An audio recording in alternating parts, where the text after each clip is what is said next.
got the old cabin filter out. This is the new cabin filter. So you would have to take this bracket off.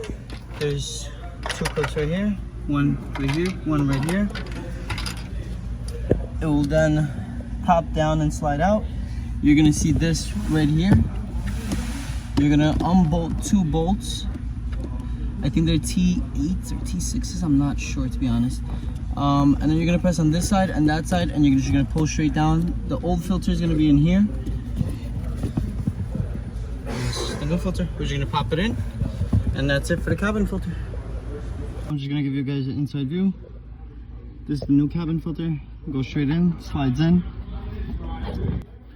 After that, what you're going to do, you're going to replace this back on. Make sure it clips in both sides. Perfect. And then you're gonna put the screws, one here and one there, and you're all done.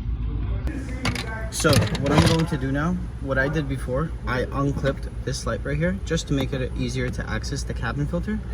What I'm going to do next, slide this in, make sure it clips in, and then turn these dials to secure it, and that's it. You're all done with the cabin filter.